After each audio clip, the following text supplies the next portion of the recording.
మీరెప్పుడైనా నరకానికి ఉన్న ద్వారాన్ని చూసారా? అయితే నేను చూపిస్తా పదండి. ఇదిగో ఇక్కడ చూపిస్తున్న ఈ లోయనే డోర్ టు హెల్, నరకానికి ద్వారం అని పిలుస్తారు.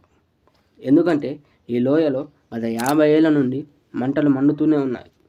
ఈ ప్రాంతం తుర్కమెనిస్తాన్లోని దర్వాజా గ్రామ సమీపంలో ఉన్న కరుక్కుర మేడాలిలో ఉంది.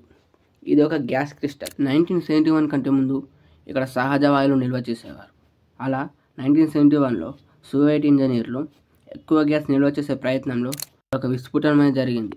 అలా ఈ లోయ అయితే ఏర్పడింది.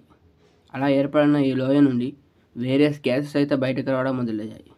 అలా 1971లో రష్యన్ సైంటిస్టులు మీథేన్ గ్యాస్ వాతావరణంలోకి కలవకుండా ఉండేందుకు ఇక్కడ నిప్పుని అయితే అంటించారు.